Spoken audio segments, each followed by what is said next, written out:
ассалому алейкум тамошобинони муҳтарам. нашри муфассали барномаи иттилооти ахборро мустақиман аз телевизиони Тоҷикистон манзуратон мегардонем. Рӯзҳои 2 ва 3 июн раиси Маҷлиси Миллии Маҷлиси Олии Ҷумҳурии Тоҷикистон, раиси шаҳри Душанбе муҳтарам Рустами Эмомалӣ ҷиҳати иштирок дар ҷаласаи навбатии шӯрои Ассамблеяи парламентии Созмони аҳдномаи амнияти дастҷамъӣ дар Ҷумҳурии Қазоқистон қарор доштанд. 2 июн раиси Маҷлиси Миллии Маҷлиси Олии Ҷумҳурии Тоҷикистон, раиси шаҳри Душанбе муҳтарам Рустами Эмомалӣ бо сафари корӣ ҷиҳати иштирок дар ҷаласаи навбатии шӯрои Ассамблеяи парламентии Созмони аҳдномаи амнияти дастаҷамъӣ ба шаҳри Алматои Ҷумҳурии Қазоқистон сафар карданд. дар фурудгоҳи байналмилалии шаҳри Алмато, раиси Маҷлиси Миллии Маҷлиси Олии Ҷумҳурии Тоҷикистон, раиси шаҳри Душанбе муҳтарам Рустами Эмомалиро, муовини раиси Маҷлиси парламенти Ҷумҳурии Қазоқистон, сафири фавқулода ва мухтори Ҷумҳурии Тоҷикистон дар Ҷумҳурии Қазоқистон ва намояндагони расмии Ассамблеяи парламентии Созмони аҳдномаи амнияти дастаҷамъӣ гарму самимӣ истиқбол гирифтанд. дар шаҳри Алмато дар ҳошияи ҷаласаи шӯрои Ассамблеяи парламентии Созмони аҳдномаи амнияти дастаҷамъӣ мулоқоти хосаи раиси Маҷлиси Миллии Маҷлиси Олии Ҷумҳурии Тоҷикистон, раиси шаҳри Душанбе муҳтарам Рустами Эмомалӣ бо раиси Ассамблеяи парламентии Созмони аҳдномаи амнияти дастаҷамъӣ, раиси Думаи давлатии Маҷлиси федералии Федератсияи Россия Вячеслав Володин баргузор гардид. зимни суҳбат ҳолати имрӯза ва дурнамои муносибатҳои дуҷонибаи ду кишвар, инчунин самтҳои афзалиятдори робитаҳои байни парламентӣ, аз ҷумла дар доираи Ассамблеяи парламентии Созмони аҳдномаи амнияти дастаҷамъӣ мавриди баррасӣ қарор дода шуданд. дар ҷараёни мулоқот ҷонибҳо ҳамчунин оид ба масъалаҳои дигари мавриди таваҷҷӯҳ гуфтагӯи судманд анҷом доданд. субҳи 3 июн дар доираи сафари кории худ дар шаҳри Алмато, раиси Маҷлиси Миллии Маҷлиси Олии Ҷумҳурии Тоҷикистон, раиси шаҳри Душанбе муҳтарам Рустами Эмомалӣ ҳамроҳи роҳбарияти Ассамблеяи парламентии Созмони аҳдномаи амнияти дастаҷамъӣ ва роҳбарони ҳайатҳои парламентии кишварҳои аъзои созмон дар маросими гулчанбаргузорӣ дар назди оташи ҷовидони маҷмӯаи ёдгории шараф иштирок намуданд. нимаи аввали рӯзи 3 июн раиси Маҷлиси Миллии Маҷлиси Олии Ҷумҳурии Тоҷикистон, раиси шаҳри Душанбе муҳтарам Рустами Эмомалӣ дар мулоқоти президенти Ҷумҳурии Қазоқистон муҳтарам Қосим Жомарт Токаев бо роҳбарони ҳайатҳои парламентии кишварҳои аъзои Ассамблеяи парламентии Созмони аҳдномаи амнияти дастаҷамъӣ иштирок намуданд. зимни суҳбати самимӣ муҳтарам Рустами Эмомалӣ ба президенти Ҷумҳурии Қазоқистон муҳтарам Қосим Жомарт Токаев паёму таманниёти гарму самимонаи президенти Ҷумҳурии Тоҷикистон, пешвои миллат муҳтарам Эмомалӣ Раҳмонро расонида ба талошҳои ҷониби Қазоқистон дар давраи раёсати он дар Созмони аҳдномаи амнияти дастаҷамъӣ баҳои баланд доданд. изҳори итминон карда шуд ки ҳамкории мутақобилан судманди кишварҳои аъзо дар доираи Ассамблеяи парламентӣ ба таъмини самараноки созмон дар ҳама самтҳои фаъолияти он мусоидат хоҳад намуд. раиси Маҷлиси Миллии Маҷлиси Олии Ҷумҳурии Тоҷикистон, раиси шаҳри Душанбе муҳтарам Рустами Эмомалӣ дар шаҳри Алматои Ҷумҳурии Қазоқистон дар ҷаласаи навбатии шӯрои Ассамблеяи парламентии Созмони аҳдномаи амнияти дастаҷамъӣ иштирок ва суханронӣ намуданд. дар ҷаласаи шӯрои Ассамблеяи парламентии Созмони аҳдномаи амнияти дастаҷамъӣ ки таҳти раёсати раиси Ассамблеяи парламентии Созмони аҳдномаи амнияти дастаҷамъӣ, раиси Думаи давлатии Маҷлиси федералии Федератсияи Россия Вячеслав Володин доир гардид, масъалаҳои мубрами рӯзномаи фаъолияти созмон мавриди баррасӣ қарор гирифтанд. раиси Маҷлиси Миллии Маҷлиси Олии Ҷумҳурии Тоҷикистон, раиси шаҳри Душанбе муҳтарам Рустами Эмомалӣ зимни суханронии худ зикр карданд ки фаъолияти муштараки кишварҳои аъзо дар доираи Ассамблеяи парламентии Созмони аҳдномаи амнияти дастаҷамъӣ ба самарабахшии ҳамкории байнидавлатӣ дар таъмини ҳифзи соҳибихтиёрӣ ва манфиатҳои миллии кишварҳои мо мусоидат менамояд. Уважаемый Вячеслав Викторович, уважаемый Герман Заханович, уважаемые главы делегации, коллеги, присоединяюсь к словам благодарности в адрес парламента Казахстана и всех казахстанских друзей за высокий уровень подготовки и организации сегодняшнего заседания. Прежде всего, хотел бы отметить эффективную работу, проводимую казахстанской стороной в качестве председателя в организации договора о коллективной безопасности. Уверен, что сегодняшнее заседание Совета и обсуждение вопросов его повестки дня пройдут, как всегда, в конструктивном духе, а наша совместная работа в рамках парламентской ассамблеи ОДКБ, безусловно, содействует эффективности нашего взаимодействия по обеспечению защиты суверенитета, независимости и национальных интересов наших стран. Парламент Таджикистана придает большое значение активному участию в деятельности парламентской ассамблеи ОДКБ, которая призвана обеспечить нормативно-правовые аспекты функционирования системы коллективной безопасности государственного ОДКБ. Маджлис Милли и Маджлис Нумандов Маджлис Ули Республики Таджикистан находятся в тесном контакте с секретариатом и рабочими органами ассамблеи, обеспечивают регулярное участие своих представителей в ее различных мероприятиях. Мы ведем совместную активную работу по практической реализации программы деятельности парламентской ассамблеи ОДКБ по сближению и гармонизации национального законодательства государственного ОДКБ на 2021-2025 год. Наши представители в составе делегации ассамблеи принимают постоянное участие в мероприятиях по мониторингу выборов и референдумов на территории государственного ОДКБ.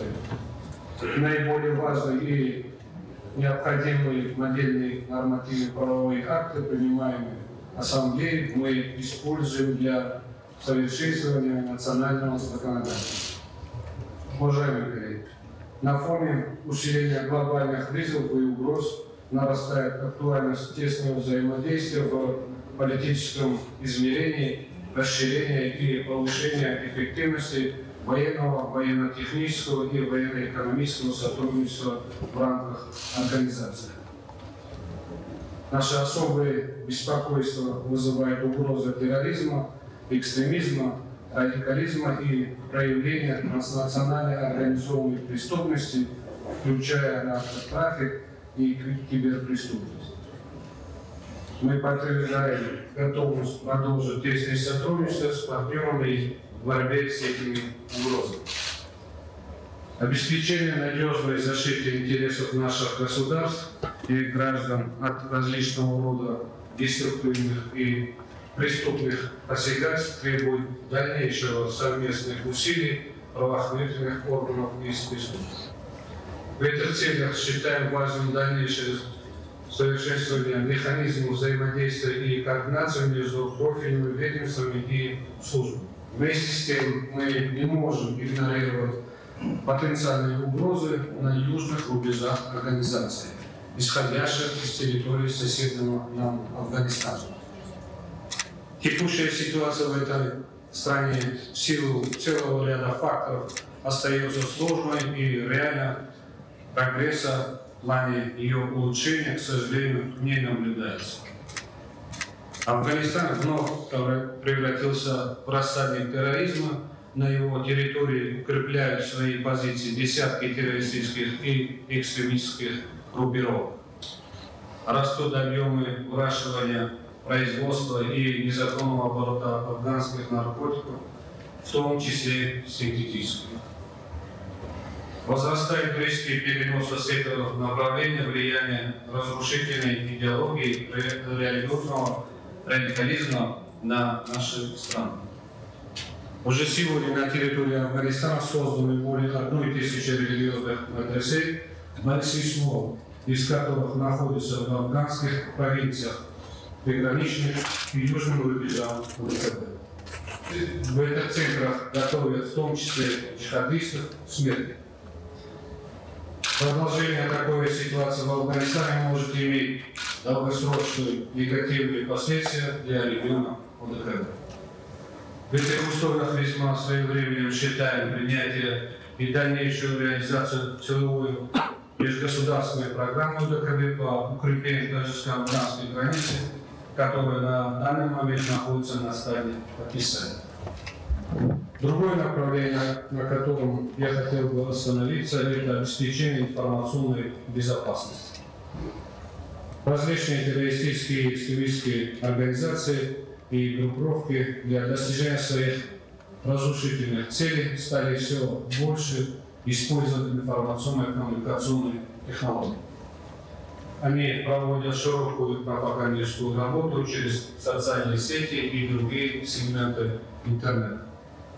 Их цель – навязывание своей деструктивной идеологии нашим обществом и привлечение в свой ряды больше сторонников из числа граждан наших стран. В целом считаем необходимым усилить реализацию комплекса мер для своевременного выявления угроз и вызовов безопасности и их последующей нейтрализации посредством совместной работы и оперативных мероприятий. Уважаемые члены Совета, сегодняшняя наша встреча проходит в сложных условиях серьезных изменений на международной арене и возрастания угроз безопасности как в глобальном, так и в региональном масштабе. Уверен, что в итоге нынешнего заседания Совета Парламентской Ассамблеи будут всесторонне способствовать укреплению взаимодействия государств-членов организации по обозначению высшего управления. Подтверждаем готовность Таджикистана и далее наращивать сотрудничество по практическому продвижению всего комплекса задач, направленных на обеспечение безопасности и спокойной жизни наших народов. Желаю коллегам и всем участникам заседания конструктивной работы, доброго здоровья и больших успехов. Благодарю за внимание. Спасибо, Рустам Эмомали. қайд гардид ки дар замони шиддат пайдо кардани таҳдиду хатарҳои муосир ба хусус терроризму экстремизм, ифротгароӣ, ҷиноятҳои киберӣ ва дигар ҷинояткориҳои муташаккили фаромилӣ афзалияти тавсия ва баланд бардоштани самарабахшии ҳамкориҳои сиёсӣ, ҳарбию техникӣ ва ҳарбию иқтисодӣ дар доираи созмон меафзояд. муҳтарам Рустами Эмомалӣ таваҷҷӯҳи аъзои шӯрои ассамблеяи парламентии созмони аҳдномаи амнияти дастаҷамъиро ба таҳдидҳои эҳтимолӣ дар марзҳои ҷанубӣ бо Афғонистон ҷалб намуда таъкид карданд ки вазъияти мураккаби ин кишвар метавонад барои минтақаи созмони аҳдномаи амнияти дастаҷамъӣ оқибатҳои манфии дарозмуддат дошта бошад. зимни суханронӣ ҳамчунин раиси маҷлиси миллии маҷлиси олии ҷумҳурии Тоҷикистон раиси шаҳри Душанбе муҳтарам Рустами Эмомалӣ муҳимияти амалӣ намудани тадбирҳои муштаракро бобати таъмини амнияти фазои иттилоотии созмон ва пешгирии истифодаи ғаразноки технологияҳои иттилоотӣ ва коммуникатсионӣ аз ҷониби созмону гурӯҳҳои террористӣ ва экстремистӣ барои расидан ба ҳадафҳои харобиовари худ зарур шумориданд. аз рӯи натиҷаҳои баррасии масъалаҳои рӯзномаи ҷаласаи навбатии шӯрои ассамблеяи парламентии созмони аҳдномаи амнияти дастаҷамъӣ қарорҳои дахлдор қабул карда шуданд. раиси маҷлиси миллии маҷлиси олии ҷумҳурии Тоҷикистон раиси шаҳри Душанбе муҳтарам Рустами Эмомалӣ баъди иштирок дар ҷаласаи навбатии шӯрои ассамблеяи парламентии созмони аҳдномаи амнияти дастаҷамъӣ аз шаҳри Алмаатои ҷумҳурии Қазоқистон ба ватан баргаштанд. идомаи ахбор. дар ҷаҳони муосиру зудтағйирёбанда мустақилият ва суботи сиёсӣ барои ҳар як миллату давлат арзиши ҳаётан муҳим ба шумор меравад. зеро ин арзишҳо заминаи асосии рушду пешрафти давлат ва таъмини зиндагии шоиста ба мардум мебошад. бо ин назардошт баҳри гиромидошти бештари арзишҳои миллӣ, ҳифзи истиқлолу озодӣ ва манфиатҳои милливу давлатӣ дар Тоҷикистон пайваста тадбирҳои амалӣ роҳандозӣ мешаванд. иброҳим Назруллозода гузориш медиҳад. ҳар як шаҳрванди ҷумҳурӣ барои абадӣ пойдор мондани сулҳу ваҳдат дар ҷомеа ва истиқлолият дар ватани азизамон саҳмгузор бошад. имрӯз худшиносии миллӣ, ҳисси ватандӯстӣ ва садоқат ба ватан яке аз пояҳои муҳими давлату давлатдорӣ ба ҳисоб меравад. албатта мафҳуми ватанхоҳиву хештаншиносиро мебояд ҳанӯз аз овони кӯдакӣ дар замири онон ҷой намуд ва вазифаи ҷонии волидайну омӯзгорон низ аз ҳамин чиз иборат аст. ватандӯстӣ ва меҳанпарастӣ омили муҳими мубориза алайҳи зуҳуроти номатлуб ва таҳдидҳои замони муосир маҳсуб меёбад. худшиносии миллӣ маҷмӯи ҷаҳонбиниҳо, худогоҳиҳо, арзишҳо, гузориҳо ва муносибатҳое мебошад ки аҳамияти бузурги таърихӣ доштани миллатро инъикос карда мақоми миллатро дар байни дигар қавму миллатҳо нишон медиҳад. таҷрибаи давлатдории халқҳои олам собит менамояд ки ҳастии ҳар давлату ҷомеа ва рушди озодонаи ҳар як фарди он маҳз ба ҳисси миллии ватандӯстӣ кафолати муҳимтарини бақои миллату давлат вобастагии мустақим дорад. чӣ тавре ки бузургони мо гуфтаанд, дӯст доштани ватан аз гӯшаи имондорист. ватан ин такягоҳи мо, хонаи мо ва сарманшаи хушбахтию саодати ҳар яки мост.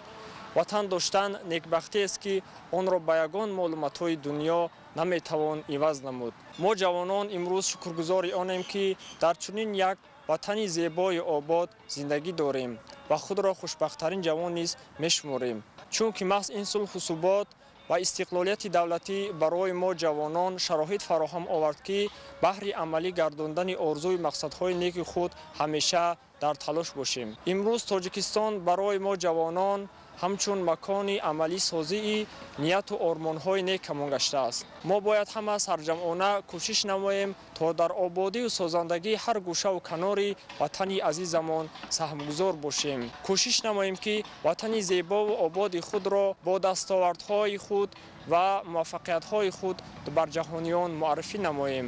Тоҷикистон ифтихори ҳамаи мо мебошад. фаромӯш набояд сохт ки мардуми Тоҷикистон масъулияти ҳифзи манфиатҳои миллӣ, таҳкими пояҳои давлатдорӣ, таъмини амнияту суботи кишвар ва ободиву пешрафти мамлакатро ба зиммаи ҳар як шаҳрванди худогоҳу хештаншинос ва ватандӯст вогузор намудааст. тавре асосгузори сулҳу ваҳдати миллӣ, пешвои миллат, президенти ҷумҳурии Тоҷикистон муҳтарам Эмомалӣ Раҳмон қайд мекунанд ки ҷавҳари худшиносии миллӣ аз дӯст доштани ватан, модар, забон, таърих ва арзишҳои таърихиву фарҳангӣ сарчашма гирифта ба ташаккули шахсиятҳои дорои ҷаҳонбинии солиму пешрафта боис мегардад. мо бояд ҳеҷ гоҳ фаромӯш накунем ки тамоми хушбахтиҳои инсон дар ватани худаш аз вазъияти тинҷу орому осоиштаи сарзаминаш вобаста аст. имрӯз ҷавонони тоза истиқлоли кишвари мо аз он ифтихор мекунанд, шукр мекунанд ки дар як ватани осоишта, ватани зебо, ватани ободу гулгул шукуфон умр ба сар мебаранд. ва бубинед, яъне имрӯз агар мо хизмат накунем, имрӯз агар мо азми хизмат нагирем, имрӯз агар мо ба сафи артиши миллии ҷумҳурии Тоҷикистон дохил нашавем, ватани худро дӯст надорем, ватани худро обод накунем ва ин дастовардҳои 32 соли истиқлоли давлатиро агар мо ҷавонон ҳифз накунем, ҳимоя накунем, баҷуз аз мо дигар касе ҳифз намекунад, ҳимоя намекунад ва ин ободиҳову ин зебогиҳои Тоҷикистонро таҳким намебахшад. ин суханоне ҳастанд ки пайваста пешвои маҳбуби миллат муҳтарам Эмомалӣ Раҳмон дар мулоқотҳояшон бо ҷавонон иброз медоранд. воқеан ҳам роҳбари давлат ба маврид иброз доштанд ки ҷавонон ояндаи ин миллат ҳастанд, ҷавонон ояндаи ин сарзамин ҳастанд, ояндаи зебову гулгулшукуфои ин сарзамин дар дасти ҷавонон аст. дар тӯли солҳои истиқлолияти давлатии ҷумҳурии Тоҷикистон бо сарварии пешвои миллат муҳтарам Эмомалӣ Раҳмон чӣ қадар дигаргуниҳои куллӣ дар бобати ба эътидол овардани вазъи сиёсиву иқтисодии мамлакат, дарёфт намудани роҳи рушди босуботи иқтисодиву иҷтимоии кишвар ва дар ин асос баланд бардоштани сатҳи зиндагии мардум ба амал омадааст. ҳарчанд ки роҳи тайнамудаи Тоҷикистон дар ҷодаи ваҳдату якпорчагӣ ҳамвору яксон набуд, вале мардуми шарафманди мо ба хотири таҳкими пояҳои давлатдории миллӣ, ҳифзи марзу буми аҷдодӣ, сарҷамъии миллат, густариши фазои сулҳу оромӣ ва тақвияти худшиносии миллӣ саъю талошҳои бесобиқа анҷом доданд ва итминони комил дорем ки насли оянда аз онҳо ҳамчун намунаи ватандориву ватандӯстӣ ёд хоҳанд кард. ҳар як фарди бонангу номус ва худогоҳи ҷомеа бояд ҳамеша дар хотир дошта бошад ки танҳо истиқлолияту озодӣ омили муҳимтарини пойдории давлат ва бақои миллат мебошад ва вазифаи ҳамаи мост ки ба хотири ҳифзу тақвияти ин муқаддасоти миллӣ пайгирона кӯшиш намоем. иброҳим Назрозода, Маҳмадсаиди Камол, Мақсади Мақсад, Ахбор. либоси миллӣ рукни муҳими фарҳанги миллӣ ба ҳисоб меравад.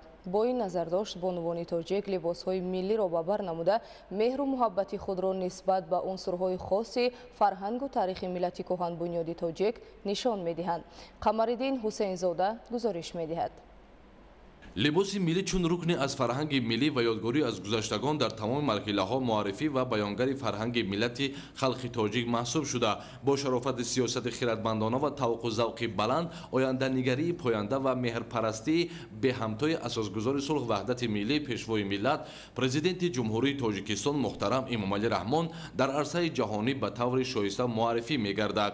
таи солҳои охир иқдоми тоҷикона мепӯшем ки аз ҷониби пешвои миллат муҳтарам Эмомалӣ Раҳмон از 1 март تا 31 май роҳандозӣ гардид. ҳадафи баргузор намудани он арҷгузорӣ ба анъанаҳои миллӣ, эҳсоси ватандӯстию худшиносии миллӣ, дар рӯҳияи зебоипарастӣ тарбия намудани ҷавонон, инчунин баланд бардоштани ҳисси зебоипарастии занону духтарон ва тарғиби либосҳои миллӣ, дурӣ аз фарҳанги бегона баҳри муаррифии либоси атлас, адрас, чакан, алоча ва дигар либосҳои миллӣ мебошад.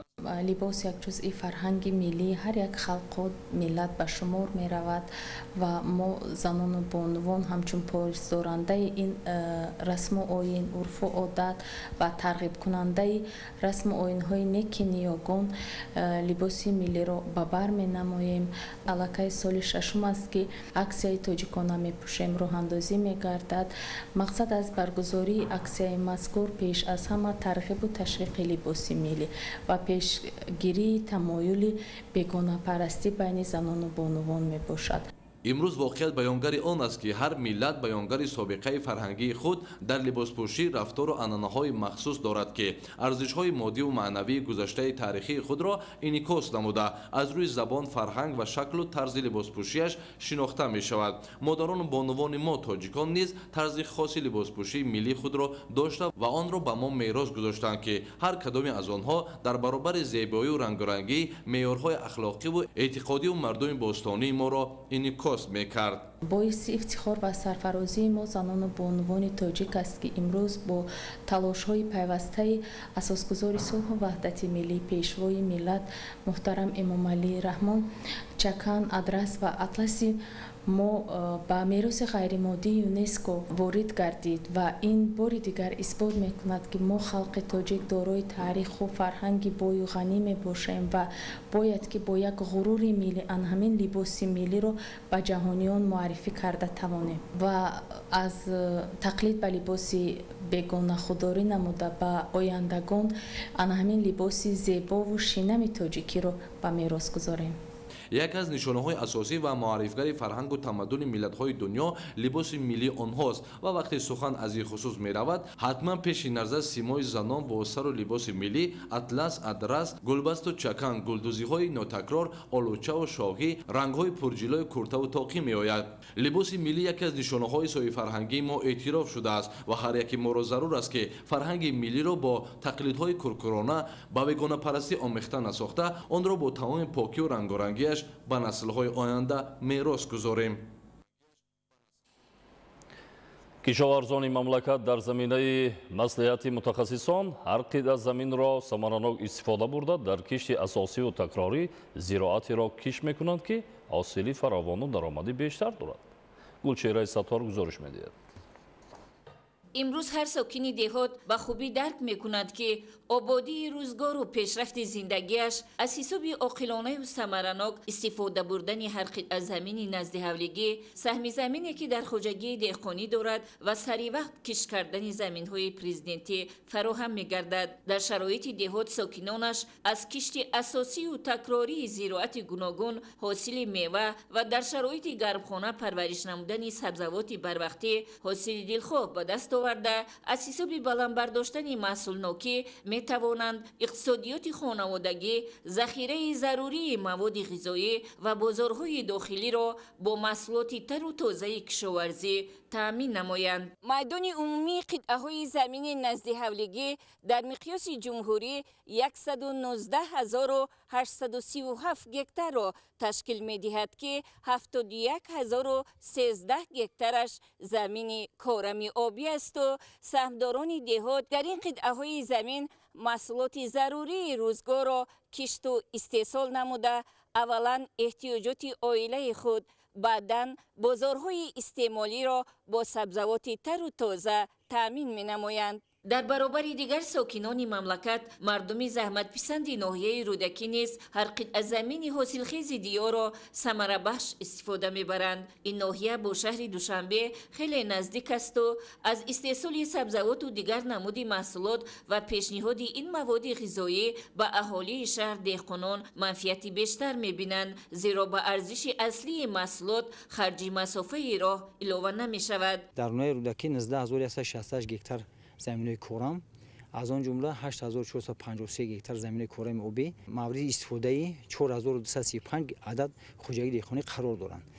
و غیر از این زمین‌های خوجگی و رستون شخصی شهروندان 10488 گکتر و اینچنین زمین‌های نزدیکی شهروندان که زیاده از 8000 گکتر تشکیل می‌کند و 3380 گکترش زمین کره آبی میشه که در این قطعه زمین شهروندان با مرام زیرات‌های کشاورزی استحصال میکنند. سال اخیر در نوحه رودکی استفاده بری زمین خیلی بهتر شده است، برای اینکه نوحه رودکی در همشفت پایتخت عظیم شهر دوشنبه جایگیر است و بازارهای پایتخت بسیار نزدیک جایگیر شدهاند که دهقانان هر روزه قریب محصولات تر تازه خود با بازار پایتخت عظیم پیشکش می‌نمایند. اگر هر یک عائله از زمین نزدیحولگی خودش احتیاج خانواده و ذخیره تیر ماه و زمستانش را به طور کافی به راه مانده از بازار سبزیجات و میوه و لوبیاگی خریداری نکند، تأمین اهالی شهر با محصولات نامبرده از حساب خواجگی‌های دهقانی و جمعیتی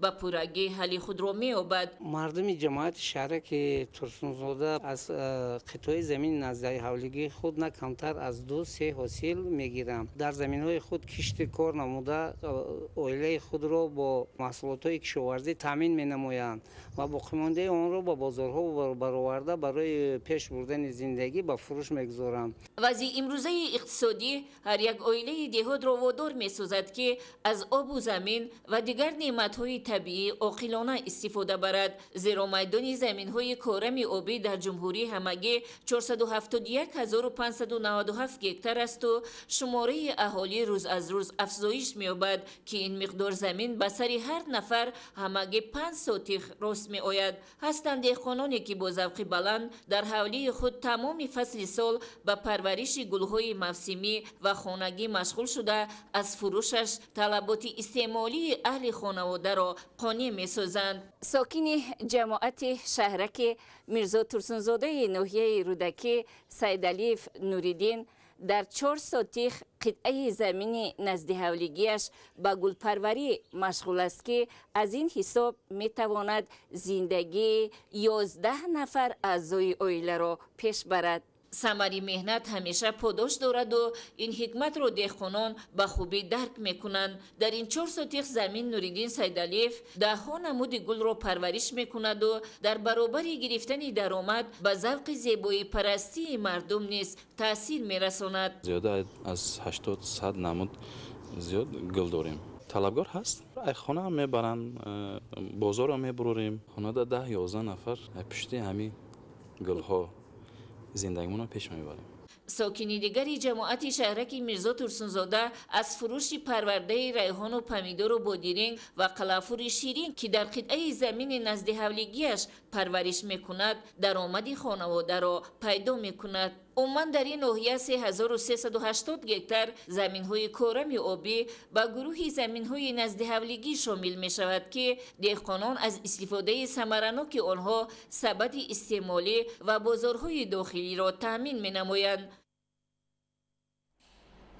ҳамасола кишоварзони вилояти хатлон бо меҳнати софдилона ва риояи қоидаҳои агротехникӣ ҳосили фаровони маҳсулоти кишоварзӣ ба даст оварда дар таъмини амнияти озуқавории мамлакат саҳми назаррас мегузоранд. идомаи мавзӯъ гузориши навбатӣ. тоҷикистон кишвари аграрӣ аст ва асоси иқтисодашро соҳаи кишоварзӣ ташкил медиҳад. самаронок истифода бурдани замин, истифода аз тухмиҳои серҳосил, зиёд намудани истеҳсоли маҳсулот боис мегардад ки майдони кишти зироатҳои гуногун ва боғу тогзор васеъ гардида аҳолӣ ба маводи ғизоӣ таъмин гардад. бо назардошти ин ҳукумати ҷумҳурии тоҷикистон ба рушд бахшидани соҳа тавассути амалисозии нақшаву барномаҳои мушаххас тадбирҳои заруриро мавриди амал қарор додааст. ин ҳама дастгирӣ ва имкониятҳоро ба инобат гирифта хоҷагидорону кишоварзон низ кӯшиш мекунанд то бо истифода аз қоидаҳои дурусти агротехникӣ ва тухмиҳои хушсифат дар доираи иҷрои дастуру ҳидоятҳои роҳбарияти давлату ҳукумати ҷумҳурии тоҷикистон қитъаҳои замини хоҷагиҳои деҳқонӣ ва наздиҳавлигиро мақсаднок истифода намуда ҳосили баланди зироату сабзавотро ба даст оранд. кишоварзону хоҷагидорони вилояти хатлон бо мақсади пурмаҳсул истифода бурдани ҳар қитъа замин ва баланд бардоштани ҳаҷми истеҳсоли маҳсулоти кишоварзӣ заминҳои корамро ба кор бурда ҳамасола аз он ҳосили дилхоҳ мерӯёнанд. тавре мушоҳида карда мешавад имрӯзҳо раванди ҷамъоварии пиёз бо суръат идома дошта кишоварзон кӯшиш ба харҷ дода истодаанд ки маҳсули меҳнаташонро ҷамъоварӣ карда дар баробари таъмини бозори дохилӣ ҳамчунин барои содирот низ пешниҳод намоянд. агентии захираҳои моддии давлатӣ ҳамкориро бо хоҷагиҳо ба роҳ монда маҳсулоти аз ҷиҳати экологӣ тозаро харидорӣ ва захира менамоянд то бозорҳои истеъмолиро пайваста бо маводи ғизоӣ таъмин намоянд. тибқи иттилои масъулин имсол дар майдонҳои васеъи корам пиёзи хушсифат ба роҳ монда шуда то имрӯз қариб 70% он ҷамъоварӣ гардидааст. деҳқонони пуртаҷриба бо истифода аз роҳ усулҳои манфиатбахши кори соҳа кишти навъҳои гуногуни тухмиҳои хушсифати пиёзро пайваста ба роҳ монда бо гирифтани ҳосили дилхоҳ дар таъмини бозорҳои мамлакат бо пиёзи барвақтӣ саҳм мегузоранд. иқлими ноҳияи ҷайҳун ки яке аз ноҳияҳои кишоварзии вилояти хатлон мебошад гарм буда баҳри кишту парвариши дилхоҳ зироату сабзавот бахусус зироатҳои гармидӯст мусоид мебошад. ин аст ки хоҷагидорон ҳамасола аз аввалинҳо шуда ҳосили пиёз ва дигар навъи маҳсулотро ба бозорҳои мамлакат ва берун аз он интиқол медиҳанд. имсол низ кишоварзони хоҷагидорон дар майдони 3600 гектар замин пиёз кишт намуданд ки натиҷаи хуб ба бор оварда аст. шароитҳои мусоиди фароҳам гардида аз ҷониби ҳукумати ҷумҳурии тоҷикистон дар самти кишту парвариш ва фурӯши маҳсулоти кишоварзӣ аз ҷумла пиёз боис гардидааст ки хоҷагидорон ҳавасманд гарданд ва имрӯзҳо ки ҳосил дар саҳро ниҳоят фаровон аст, хоҷагидорон бо як дилгармӣ ва ҳавасмандии хос ба ҷамъоварии он камар бастанд. фаровонии ҳосил дар саҳро ба кишоварзон имкон медиҳад ки дар баробари таъмини бозорҳои мамлакат бо ин навъи зироат ҳамзамон ин навъи маҳсулотро ба хориҷи мамлакат низ содирот намоянд. дар ҳамкорӣ бо агентии захираҳои моддии давлатӣ то имрӯз аз ноҳияи ҷайҳун пиёз содирот карда шудааст. ба роҳ мондани содироти пиёз ба хориҷи мамлакат боиси ба даст овардани фоидаи зиёд ба деҳқонон мегардад. ин аст ки таваҷҷӯҳ ба кишту парвариши сабзавот ки дар асоси истифодаи мақсадноки замин ба даст меояд аз ҷониби хоҷагидорон дуруст ба роҳ монда шудааст. айни замон 126 тонна пиёзи дигар дар ҳоли содирот қарор дошта ҳамзамон ҷамъоварии боқимондаи ҳосил ки хеле ҳам зиёд аст бо маром идома дорад. ҳамаи талошу заҳмат ва ғайрати кишоварзон ба он нигаронида шудааст ки бо истифодаи босамари ҳар қадар замини ҳосилхези диёр тавонанд ки дар фаровонии бозори истеъмолӣ мустаҳкамгардонии иқтисодиёти хонаводагӣ ва дар маҷмӯъ таъмини амнияти ғизоӣ саҳмгузор бошанд. дастгириҳои пайвастаи ҳукумати ҷумҳурии тоҷикистон ва талоши хоҷагидорони ноҳия инчунин татбиқи самараноки барномаҳои соҳавӣ имкон фароҳам овард ки замин самаранок истифода карда шавад ва амнияти озуқаворӣ дар мамлакат таъмин гардад. замин бо игарии истисноии давлат буда истифодаи мақсадноки он ба аҳолӣ кафолат дода мешавад. ин аст ки имрӯз хоҷагидорони шаҳру ноҳияҳои мамлакат бо назардошти он ки истифодаи мақсадноки замин боиси таъмини бозори истеъмолӣ гардида ҳамчунин сатҳи зиндагии аҳолиро беҳтар менамояд, ҳар қадар заминро самаранок истифода менамоянд. деҳқонон хуб дарк карданд ки иқлими мувофиқ ва замини ҳосилхез доранд. аз ин рӯ кӯшиш мекунанд то бо истифода аз қоидаҳои дурусти агротехникӣ ва тухмиҳои хушсифат ҳосили баланди зироату сабзавотро ба даст оранд. натиҷаи ҳамин аст ки имрӯз дар захирагоҳ ва амборҳои агентии захираҳои моддии давлатии назди ҳукумати ҷумҳурии тоҷикистон бозорҳои истеъмолӣ бо маҳсулоти кишоварзӣ таъмин буда сокинон бо нархи дастрас имкон доранд маводи мавриди назарашонро харидорӣ намоянд. агентии захираҳои моддии давлатӣ дар ҳамкорӣ бо хоҷагидорон талош доранд то барои таъмини доимии бозорҳои мамлакат бо маҳсулоти хушсифат аз сари замин сабзавоту мевагӣ ва картошкаю дигар навъҳои зироатро харидорӣ ва дар амбори сардхонаҳо захира намоянд. хоҷагидорон низ бо истифода аз дастгириҳои ҳамаҷонибаи ҳукумати ҷумҳурии тоҷикистон талош мекунанд то бо самаранок истифода бурдани замин, истифода аз тухмиҳои серҳосил, зиёд намудани истеҳсоли маҳсулот ва ба гардиши кишоварзӣ ворид намудани заминҳои бекор хобида майдони кишти зироатҳои гуногун ва боғу токзорро васеъ намуда ҳосили баланд ба даст оранд. тавре мегӯянд замин ҳам мехӯронад ва ҳам мепӯшонад. ин аст ки хоҷагидорон бо як меҳри беандоза нисбат ба замин ба меҳнати созанда машғуланд ва талош мекунанд то бо гирифтани ҳосили баланд дар баробари ғанӣ гардондани бозори истеъмолӣ бо сабзавоти тару тоза ҳамчунин сатҳи зиндагии худро низ боло бардоранд. имрӯзҳо ҳамчунин ҷамъоварии ҳосили пиёз ва картошка вусъат дошта бо холӣ шудани майдонҳо кишти такрории дигар намуди зироатҳо ба роҳ монда мешавад. ҳамаи талошу заҳмат ва ғайрати кишоварзон ба он нигаронида шудааст ки бо истифодаи босамари ҳар қадар замини ҳосилхези диёр тавонанд ки дар фаровонии бозори истеъмолӣ мустаҳкамгардонии иқтисодиёти хонаводагӣ ва дар маҷмӯъ таъмини амнияти ғизоӣ саҳмгузор бошанд. барои боло бурдани соҳаи иқтисоди мамлакат рушди соҳаи кишоварзӣ нақши муҳим дорад. сокинон аз он шукргузоранд ки имрӯз онҳо бо шарофати истиқлолияти давлатӣ ва дастгириҳои ҳамаҷонибаи ҳукумати ҷумҳурии тоҷикистон аз заминҳои назди ҳавлигӣ ва хоҷагиҳои деҳқонӣ ба таври доимӣ истифода намуда сатҳи зиндагии хешро боло мебардоранд. дар ноҳияи ҷабор расулов хоҷагиҳои ёрирасон ва қидаҳои назди ҳавлигӣ самараноку оқилона истифода мешаванд. дар ҷамоати деҳоти деҳмои ин ноҳия баробари кишту парвариш дар заминҳои кушод дар қидаҳои назди ҳавлигӣ 57 гармхона ташкил шудааст. гузориши маҳмуд аҳмадзода ва илёс бобоҷон. хоҷагиҳои деҳқонии аҳолии ноҳияи Ҷаббор Расулов ҳамасола бо сари вақт ба роҳ мондани кишту кори баҳорӣ, истифодаи таҷрибаҳои кишти зери плёнка бо ташкили гармхонаҳои хурд аз аввалинҳо шуда маҳсулоти барвақтии кишоварзӣ ба монанди пиёз, сабзӣ, картошка, карам, серпиёз, помидору бодиринг ва кабудиҳоро вориди бозорҳо менамоянд. зеро иқлими водӣ нисбат ба ноҳияҳои доманакӯҳӣ гармтар ва аз ин ҳисоб кишту парвариши маҳсулот дар ин минтақа барвақт анҷом дода мешавад. танҳо дар ҳудуди ҷамоати диёҳати деҳмои ноҳияи Ҷаббор Расулов дар қитъаҳои назди ҳавлигии шаҳрвандон зиёда аз 57 гармхонаи хурду калон ташкил карда шудааст. сокини ҷамоати диёҳати деҳмои Озод Баҳодуров таҷрибаи шоистаи истифодаи замини наздиҳавлигӣ дорад. сардори хоҷагӣ ҳамроҳи фарзандон дар замини наздиҳавлигӣ парвариши сабзавот ва кабудиҳоро дар шароити гармхона ба роҳ мондааст. дар ин ҳавлӣ 3 гармхона масоҳати 13 садяк заминро ташкил намуда, соҳибмулк дар давоми сол зиёда аз 20 тонна помидор ва 6 тонна бодиринг ҷамъоварӣ мекунад.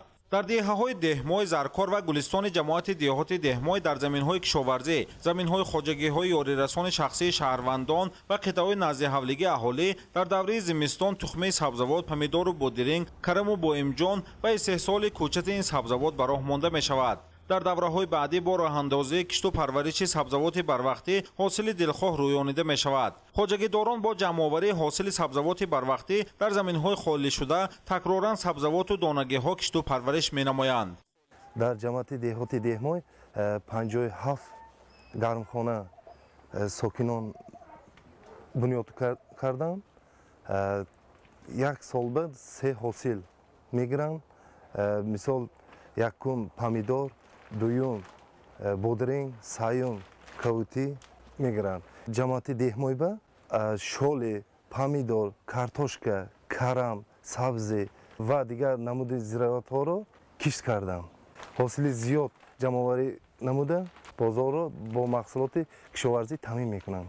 кишту парвариши сабзавоту полизӣ дар хоҷагии ҷамъияти дорои масъулияти маҳдуди ганҷи ҳилол ва хоҷагии деҳқонии иқлимой намунаи татбиқи чунин таҷриба аст. дар хоҷагии ганҷи ҳилол моҳи апрел дар зери плёнка тарбузу харбуза кишт карда, баъдтар дар як қисми замин булғорӣ кӯчат карда шудааст. ин минтақаи доманакӯҳӣ рухак бо парвариши полизӣ мутобиқ аст ва тарбузу харбуза нашунамои хуб дорад. хоҷагидорону аҳолии ноҳия дар ин заминҳо ва заминҳои дигар мавзеъҳои ноҳия ҳосили хуби қаламфури булғорӣ мерӯёнанд. аҳли хоҷагии деҳқонии иқлимой дар беш аз 5 гектар замини хоҷагӣ 5 намуди зироат парвариш менамоянд. картошка, помидор, карам ва тарбуз дар марҳилаи ҳосилбандӣ буда, ҳосили серпиёз ҷамъоварӣ карда шудааст. дар замини аз серпиёз холӣ шуда давоми 2-3 рӯзи оянда дигар намуди сабзавот кишт мекунанд ва баъди ҷамъоварии 4 намуди сабзавоту картошка низ моҳҳои июлу август кишти дуюм гузаронида мешавад. серпиёз кишт карда будем, ҳозир ҳосилаши ҷамъоварӣ карда шудем. ҷош ба мобайнд 2-3 рӯз ба кӯчата худама бироварда карам ҳайд, карам мекорем. боқиманда заминома ҳар рӯз кати помидор кошта шудаги инҳо моҳи июл ба тайёр мешавад. ҷои вай ҳосилаша баъд аз ғун доштан ҷои вай бам ҷин бора кишт мекунем. дар ин минтақа дар ҳақиқат 2-3 ҳосил гирифтани шароит ҳаст. ҳоло дар як қисми хоҷагиҳои кишоварзӣ ва қитъаҳои наздиҳавлигии шаҳрвандон ҷамъоварии сабзавот, помидор, бодиринг ва дигар номгӯи маҳсулоти кишоварзӣ идома дорад. истифодаи усулҳои пешқадам кишти дуюму сеюм имкон медиҳад, ки дар хоҷагиҳо ҳосили зиёди сабзавоту картошка ва полизӣ рӯёнида шавад. барои ҳамин ҳам аҳолию хоҷагидорони ҷамоати диёҳати деҳмои ноҳияи Ҷаббор Расулов яке аз таъминкунандагони асосии бозор бо сабзавот, бахусус сабзавоти барвақтӣ мебошанд ва аз ин минтақа қариб ҳамаи фаслҳои сол маҳсулот ба бозор пешниҳод карда мешавад. дар шароити то рафт шиддат гирифтани равандҳои марбут ба сиёсати ҷуғрофӣ ва тағйирёбии иқлим ки бо суръат ҷараён дорад, дигаргуниҳои табиӣ аз ҷумла гармшавӣ бо суръат мушоҳида мешавад. аз рӯи хушксолӣ дар соҳаи кишоварзии аксар кишварҳои ҷаҳон мушкилотро ба бор оварда боиси азияти мардум гардидааст. ин аст ки тағйирёбии иқлим дар кураи замин зарурати таҳқиқотҳои нави илмӣ ва мутобиқсозиро тақозо менамояд. роҳҳои мутобиқат ба дигаргуниҳои табиӣ таҷрибаи инноватсионӣ дониста мешавад. фахриддини муҳаммад юсуф гузориш медиҳад. дигаргуниҳои табиӣ, хушксолӣ, лапишҳои иқтисодӣ ва болоравии арзиши маводи озуқа дар замони навин дар аксар кишварҳои ҷаҳон чун мушкилоти ҷиддӣ пазируфта шуда. камбуди ғизо ва оқибатҳои ногувори он андешидани тадбирҳои бетаъхирро тақозо мекунад. бо дар назардошти дигаргуниҳои иқлимӣ ва ҳифзи табиат имрӯз олимон ба таҳқиқу омӯзишҳои нав мепардозанд. ҳамин тариқ бо мақсади устуворӣ ва мутобиқ намудани табиат ба дигаргуниҳо хоса пешгирии таъсири хушксолӣ ба соҳаи кишоварзӣ роҳандозии таҷрибаи нав самаровар баҳогузорӣ мешавад. муҳтарам эмомалӣ раҳмон президенти мамлакат ба маҷлиси олӣ яъне ки паёми навбатии худ ироа намуда буданд. амнияти озуқоваро мо набояд фаромӯш кард ва дар ин ҷо равандҳои нав яъне равандҳои нави хоҷагидорӣ аз хоҷагиҳои анъанавӣ яъне ки кишоварзии анъанавӣ ба методҳои нави кишоварзӣ гузаштан лозим аст ва дар ин ҷо бештар аз кишоварзии анъанавӣ ба кишоварзӣ яъне ки барқароршаванда яъне ки регенеративӣ ва кишоварзӣ яъне ки инноватсионӣ ба монанди гидропоника яъне ки хоҷагиҳои террасавӣ гузаштан даркор аст ки чунки дар шароити ҷумҳурии тоҷикистон мо мебинем ки 93% кишвари моро кӯҳҳо иҳота кардааст ва захираҳои замин албатта кам аст ва дар ин ҷо усулҳои нави кишоварзиро мебинем ки бояд ҳар як хоҷагии деҳқонӣ яъне ки деҳқонони кишвар ба ин таваҷҷӯҳи бештар дошта бошанд. ҳушдор ва таклифи пешбурди амалҳо баҳри коҳиш додани таъсири манфии дигаргуниҳои табиӣ хоса хушксолӣ ба соҳаи кишоварзӣ дар умум ба инсоният аз ҷониби тоҷикистон аз ҷумла президенти ҷумҳурии тоҷикистон муҳтарам эмомалӣ раҳмон ҳадафҳои рушд дар сатҳи ҷаҳон муаррифӣ шуда нақшаҳои мукаммал роҳандозӣ мегарданд ки ҳамоно ҳамгироии муштаракро тақозо мекунад. бо такя ба ҳадафҳои рушд дар ҷумҳурии тоҷикистон аллакай консепсияҳои амал дар тамоми самтҳо рӯи кор гирифта шуда самар меоранд. пешвои миллат дар чандин баромадҳои худ қайд намуда буданд ки заминҳои назди ҳавлигӣ заминҳои назди корхонаву ташкилотҳо яъне ки самаранок бояд истифода бурда шавад ки ҳадди ақал яъне ки худро бо маводи озуқаворӣ таъмин карда тавонанд.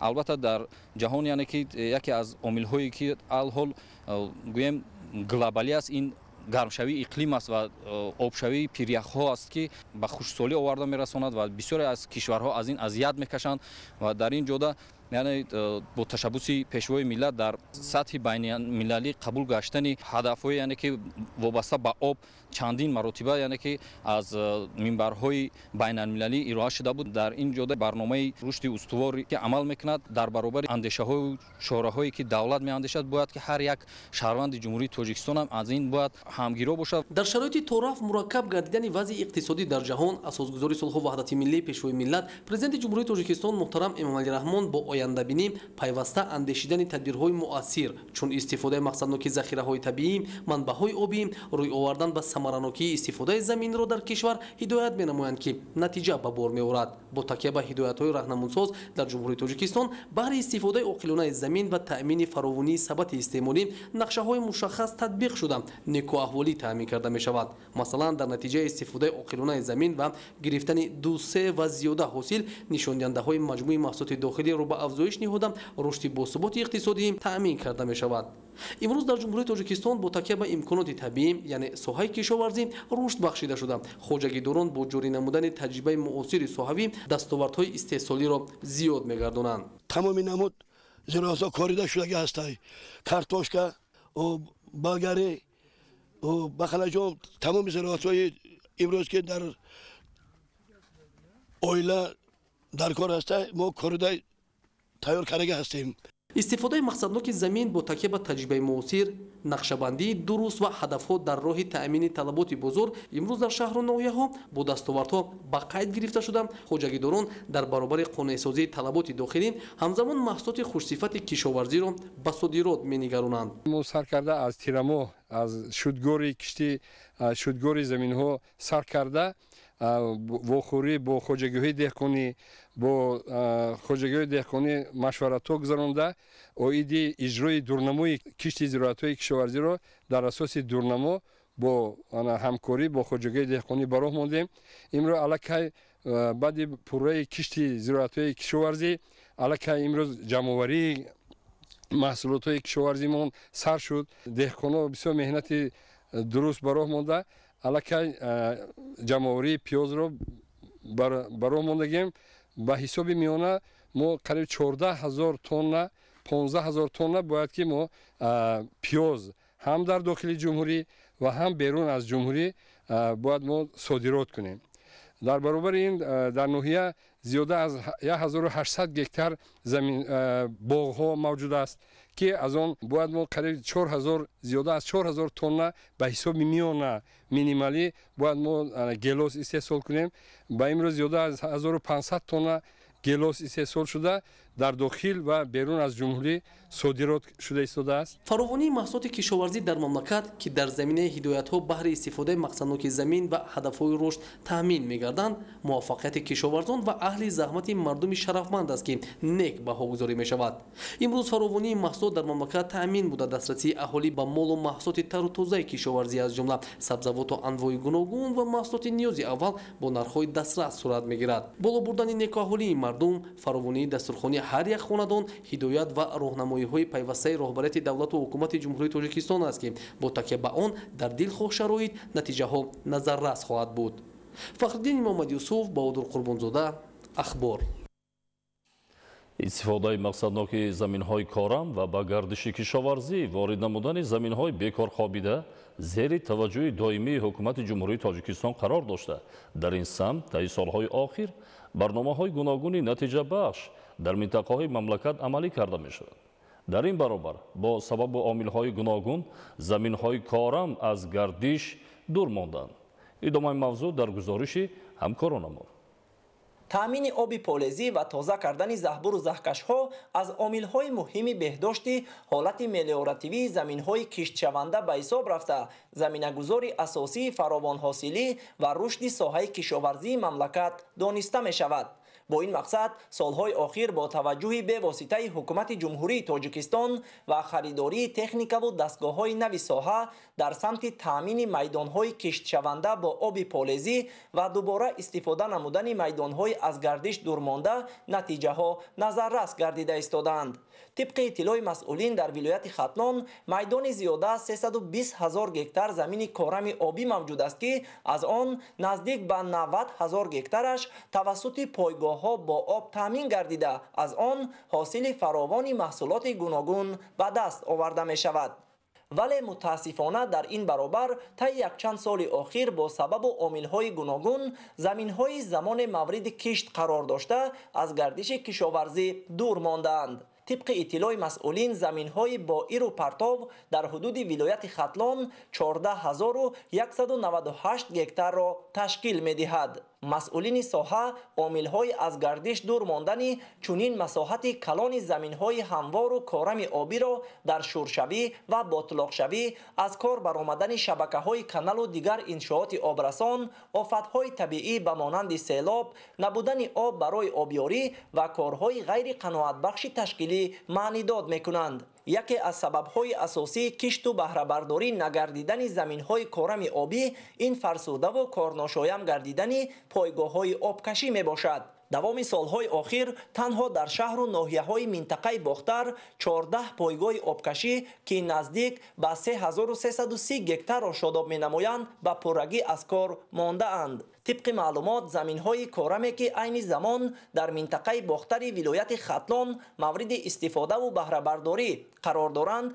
حدود 100 سال پیشتر با زحمت بی‌سابقه پدر و بابایان از خود گردیده بودند. اکنون در زمانی که شرایط هم از لحاظ قوه کاری و هم از جهت تکنیکی به مراتب بهتر می باشد، پس چرا در این سمت توجه و نتیجه کارها نسبت آن سالها خیلی کم است؟ یک مسئله باعث تأسف و نگرانی است که نه تنها در سمت از خودکنی زمین‌های عموما استفاده نگردیده نتیجه کم است، بلکه در اکثر شهر و ناحیه‌ها زمین‌هایی که زمان از آنها حاصل فراوان محصولات گوناگون رویانیده میشد رو به شورشوی و بیابانشوی آوردند. امید می رود که با وسعت کارهای آبادانی در روند تعمیر و بنیاد بنا و انشاءات گوناگون، همچنین مسئولین در همکاری با صاحبکاران و خواجگیداران در سمت از خودکنی و دوباره به گردش کشاورزی وارد نمودن زمین‌های پرتاب و بیکار خوابیده اقدام‌های نتیجه بخش را عملی می نمایند، زیرا در عرفیت آب و آبادانی می گویند و از نگاه دیگر رشد ساحه کشاورزی اساس اقتصادیات مملکت، تأمین ساکنان با جای کاری، تأمین کارخانه‌های صنعتی با اشیاء خام و رشد تمام بخش و ساحه‌های دیگر را تأمین می‌نماید. تأمین خوجگی‌های کشاورزی 12 شهر و ناحیه ولایت سوخت از آبی پولیزی از حالت کاری پایگاه‌های آبکشی وابستگی زیاد دارد. در بعضی موارد با سبب کهنه و فرسوده بودن دستگاه و تجهیزات پایگاه‌های آبکشی کشاورزان در سمت دسترسی به آبی پولیزی با مشکلی روبرو می‌شوند. تفصیلات بیشتر در گزارش عبدالوهاب عبدالستار. در بعضی از شهر و ناحیه‌های ولایت سوخت رشد ساحه کشاورزی از وضع و حالت پایگاه‌های آبکشی وابستگی زیاد داشته، فعالیت منظم آنها در دوره کشت و پرورش زراعت زمینه اساسی برای تامین فراوان حاصلی به حساب می‌رود. طبق معلومات مسئولان ریاست اگنتی بهداشت زمین و آبیاری در شهر و ناحیه‌های کنیبادام، اشت، مستشاه، ظفرآباد، باباجان غفوروف، سپیتامین، جبار رسولوف، استرافشان، دیوشتیچ، اسفره، پنجکین و عینی بیشتر از 165,000 گکتار زمین‌های کشاورزی یعنی از مساحت عمومی 70% میدان کشت طریق 175 پایگاه آبکشی با آب پولیزی تامین کرده می‌شوند. یعنی میتوان گفت که انشاءات آبکشی در این شهر و ناحیه‌های ولایت اهمیت مهمی کلیدی و استراتژیکی دارند، اما نه همه وقت کاری معتدل و ثمرناک پایگاه‌های آبکشی تامین کرده می شود، خصوصا در فصل‌های بهار و تابستان که دوره اساسی کشت و پرورش زراعت به حساب می رود.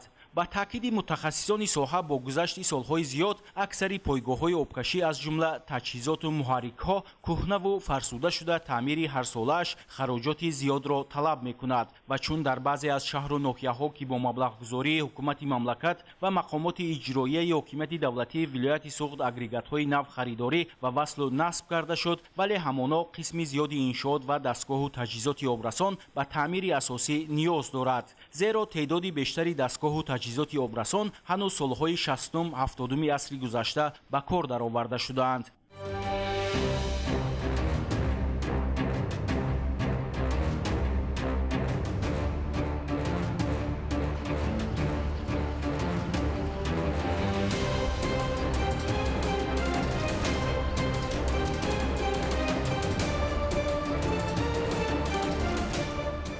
پایگاه‌های آبکشی ولایت دارای 640 محرک آبکشی اند و امروزها وابسته به طلبات تنها 138 دستگاه آبکشی استفاده می شود. طبق معلومات نه همه دستگاه‌های باقی مانده در حالت کاری قرار دارند. کشاورزان ابراز می‌دارند که در بعضی موارد نورسایی آب پولیزی سبب تلفیابی زراعت کشاورزی می‌گردد و با وجود آمدن چنین حالت در فصل‌های بهار و تابستان سال 2023 باعث خسارات گردید. طبق معلومات رسمی امسال هم در دوره کشت زراعت بهاری با سبب فعالیت نکردن 16 پایگاه آبکشی 3800 گکتار زمین به آب مانده است. این حالت اساساً در شهر و ناحیه‌های مستشاه، ظفرآباد، کنیبادام، باباجان غفوروف، سپیتامین و جبار رسولوف با عمل آمده است که مسئولان ریاست اگنتی بهداشت زمین و آبیاری در ولایت سوخت سبب‌های فعالیت نکردن پایگاه‌های آبکشی را شرح ندادند و تنها با همین اکتفا کردند که نسبت به سال گذشته تامینات با آب پولیزی بهتر است و با وصل و نصب اگریگات‌های نو که مقامات اجرایی حکومت دولتی ولایت سوخت خریداری نموده است، مشکلات سال‌های قبلی برطرف خواهد شد. مورد ذکر است که سال روان جهت خریداری دستگاه و تجهیزات نو برای پایگاه‌های آبکشی و انشاءات آبرسان از حساب بودجت ولایت 12.5 میلیون سومانی مبلغ جدا گردید. از این حساب برای پایگاه‌های آبکشی شهر و ناحیه‌های کنیبادام، ظفرآباد، سپیتامین و مستشاه 6 محرک نوی آبکشی و برای فعالیت منظم انشاءات آبرسان ناحیه‌های اشت و باباجان غفوروف قسم‌های ضروری دستگاه و تجهیزات خریداری کرده شد که با وصل و نصب آنها حالت آبیاری هزارها گکتار زمین بهتر گردیده مشکلات سالهای قبلی برطرف می شود.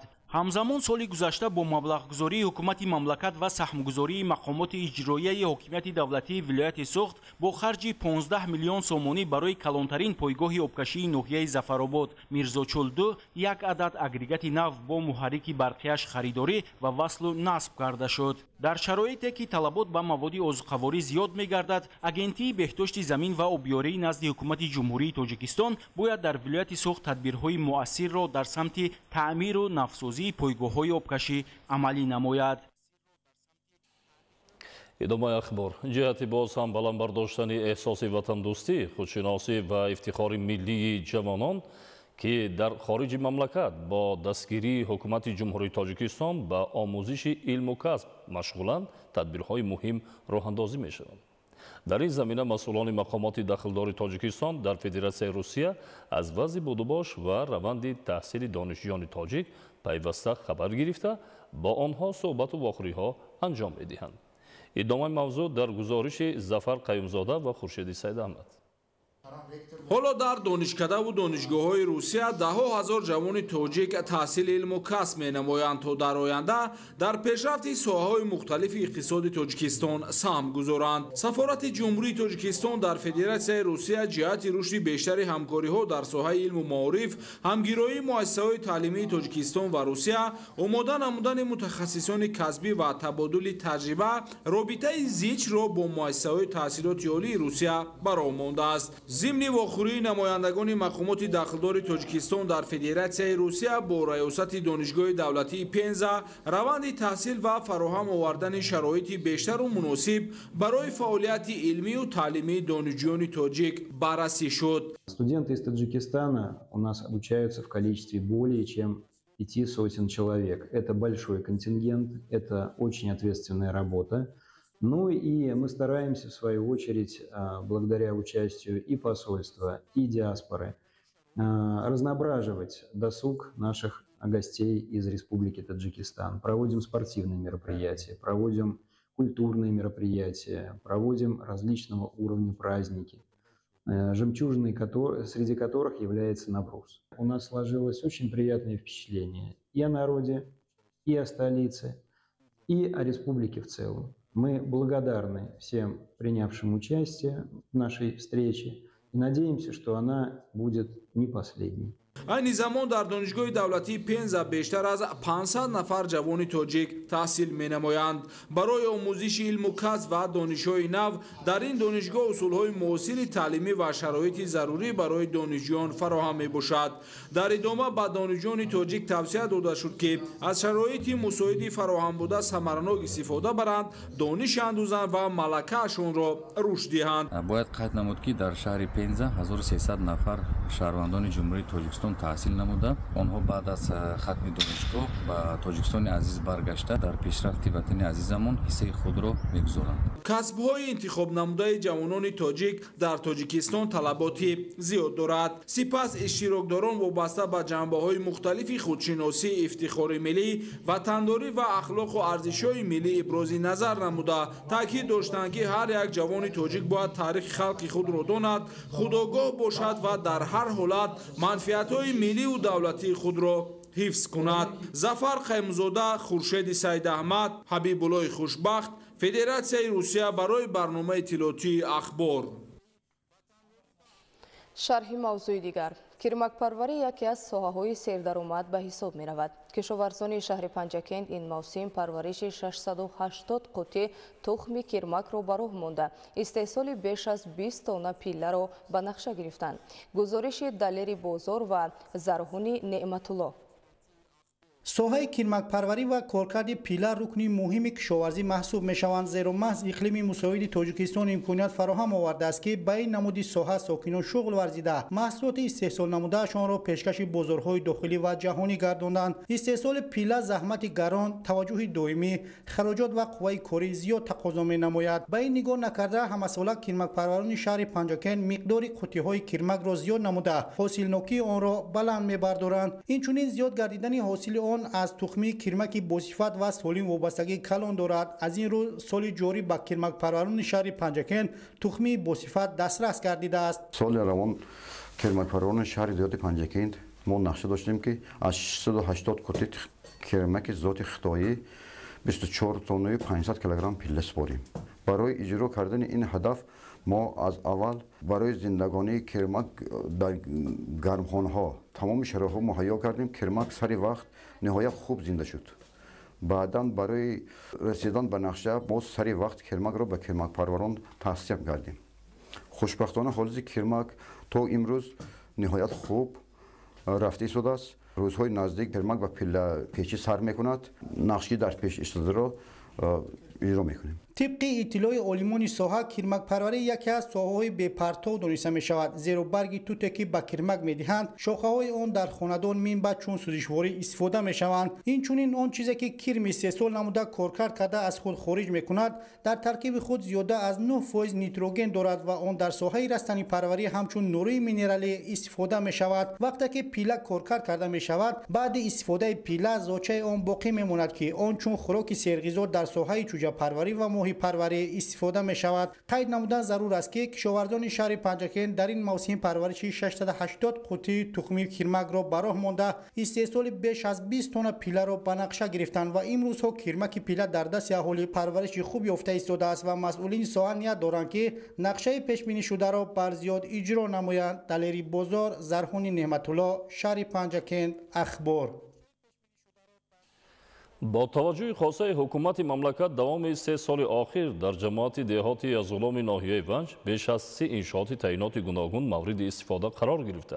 کارهای ساختمانی در انشاءات دیگر سرعتناک ادامه دارد. تاجی نیسای فیض‌الله گزارش می‌دهد. یزغلام جماعت کلانی است در ناحیه ونج که مساحتش از مرکز ناحیه تا نزدیکترین دهه آن 57 کیلومتر و تا آخرین دهه‌اش زیاده از 100 کیلومتر را تشکیل می‌دهد و این گوشه زیبای تاجیکستان از دهه‌های موتراون، شاود، بودون، ویشخرف، اندربک، ژمک و زیچ عبارت بوده اهالیش بیش از 6000 نفر را تشکیل می‌دهد. در قطار دیگر گوشه و کنار تاجیکستان در زمان صاحب استقلالی مملکت جماعت دهاتی یزغلام همچون جماعت دوردست ناحیه ونج زیر توجه به واسطه سرور دولت محترم امام علی رحمان قرار داشته رشد اقتصادی و اجتماعی آن به طور بی سابقه مشاهده می گردد. وادی آوازدار یزغلام ناحیه ونج زاده دوران صاحب استقلالی مملکت بوده با توجه مخصوص اساسگزار صلح و وحدت ملی پیشوای ملت پرزیدنت جمهوری تاجیکستان محترم امام علی رحمان این گوشه زیبای تاجیکستان همه روزه رشد و پیشرفت نموده ایستاده است. تنها در 3 سال اخیر در تمام دهه‌های جماعت دهاتی یزغلام بیش از 30 انشاءات تعیینات گوناگون ساخته مورد بهره برداری قرار داده شد. این زمان در تمام دهه‌های وادی یزغلام ناحیه ونج مؤسسه‌های تعلیمی، بنگاه‌های طبی و دیگر انفراستراکچوری که بر رشد و پیشرفت ناحیه و به بهبودی زندگی مردم نگرانیده شده است مشاهده می‌گردند. با توجه مخصوص حکومت جمهوری تاجیکستان و با غمخوری‌های پیوسته اساسگزار صلح و وحدت ملی پیشوای ملت پرزیدنت جمهوری تاجیکستان محترم امام علی رحمان برای کار و فعالیت ساکنان در جماعت دهات و در تمام گوشه و کنار وادی یزغلام و ناحیه ونج امکانیت‌های معاصر فراهم آورده شده است و خوانندگان مؤسسه‌های تعلیمی به آموزش فرا گرفته شده در دانشگاه‌های شهر خاروغ و بیرون از تاجیکستان تحصیل علم نمایند که این یکی از دستاوردهای ارزنده در رشد و پیشرفت وادی یزغلام دانسته می شود. با دستگیری‌های پیوسته حکومت جمهوری تاجیکستان در جماعت دهاتی یزغلام مؤسسه‌های معاصر تعلیمی، بنگاه‌های طبی، میدانچه‌های ورزشی و در هر یک دهه انشاءات تعیینات گوناگون قامت افراخته برای بلند برداشتن سطح نیکوحوالی مردم زمینه مساعد فراهم آورده شده است. باید گفت که مرحله صفتا نوی رشد یزغلام بعد استواری صلح و وحدت آغاز شده. در مدت کوتاه مؤسسه تحصیلات میانه عمومی، مؤسسه تحصیلات اساسی ابتدایی، بیمارخانه، بنگاه‌های طبی، مرکز سلامتی و دیگر انشاءات قامت افراخته. عین زمان اهالی دهه‌های دوردست یزغلام به نیروی برق خوشصفت نیز دسترسی داشته. در مدت کوتاه برنامه رشد جماعت دهاتی یزغلام تهیه و تطبیق شده است. طبق برنامه در جماعت بنیاد نیروگاه‌های برقی آبی خرد تحریزی گردیده، مکتب‌ها پر از تعمیر و از نوسازی شدند. علاوه بر این زمین‌های دامن فراخ دهه‌ها آبیاری و باغ‌های نو نیز بنیاد گردیدند. باید گفت که با توجه مخصوص حکومت جمهوری تاجیکستان برای رشد ساحه معارف امکانیت‌های معاصر فراهم آورده شده همساله برای جلب جوان دختران به تحصیل در دانشگاه‌های داخلی مملکت و حدود ولایت مختار کوهستانی بدخشان 24 کوتا پرزیدنتی جدا کرده می شود که تحفه بی‌نظیر پیشوای ملت پرزیدنت جمهوری تاجیکستان محترم امام علی رحمان برای نسل جوان عنوان کرده می شود. این است که این زمان از جماعت دهاتی یزغلام جوانان زیاد در مؤسسه‌های عالی کشور و داخل ولایت تحصیل نموده بعد ختم برای ادامه فعالیت کاری به زادگاهشان برمیگردند. من سلیمان و مرحله زاده جماعت دهاتی یزغلام همزمان خواننده صنف 11 مکتب پرزیدنتی شهر خاروغ می باشم.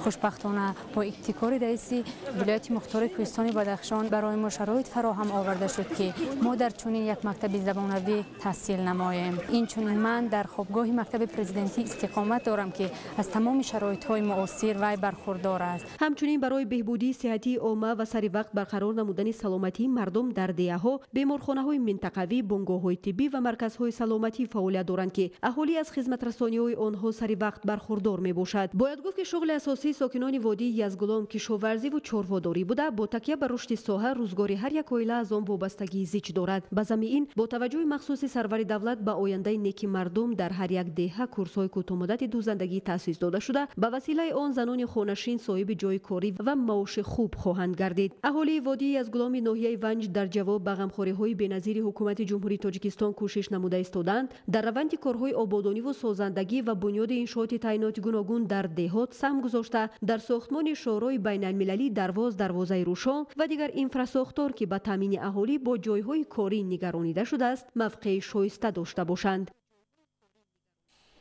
در شهر کلوب بخش‌های ساحه صنعت رشد نموده، در این زمینه برای ساکنان جایهای نوی کاری فراهم آورده می شود. گزارش عالم ناصرزاده. با توجه و دستگیری‌های همیشگی حکومت جمهوری تاجیکستان، عین حال در شهر باستانی کولوب رشدی بی‌میلان ساحه‌های مختلف به طور بی‌سابقه تامین گردیده، سطح نیکوحوالی ساکنان نیز به مراتب بهتر شده ایستاده است. در سالهای صاحب استقلالی مملکت ساحه صنعت در شهر کولوب به مرحله نوی رشد وارد گردیده، دوره به دوره حجم مجموعی محصولات استحصال شونده رو به افزایش قرار دارد. بهر استقبال شایسته از جشن 35 سالگی استقلالیت دولتی در شهر کولوب، بنیاد 494 انشاءات گوناگون تعیینات نقشه‌گذاری شده است که 42 تای آن کارخانه‌های صنعتی میباشند. از شمار کارخانه‌های نوی صنعتی بنیاد شونده تا کنون 18 کارخانه ساخته مورد بهره برداری قرار داده شدند. طبق معلومات‌ها حالا در شهر کولوب 80 کارخانه صنعتی در قید بوده، از جانب مقامات اجرایی حکومت دولتی برای تأمین فعالیت ثمرناک آنها تدبیرهای عملی اندیشیده شده ایستاده است. عین زمان در کارخانه‌های صنعتی نزدیک 1700 نفر به فعالیت جلب شده‌اند. در دوام سال 2022 تا اینجا 18 کارخانه مورد استفاده قرار داده شده. امسال به نقشه گرفته شده است که 6 کارخانه مورد استفاده قرار داده شود. امروز شماره عمومی کارخانه‌های صنعتی در شهر دیوت کولوب به 80 عدد میرسد.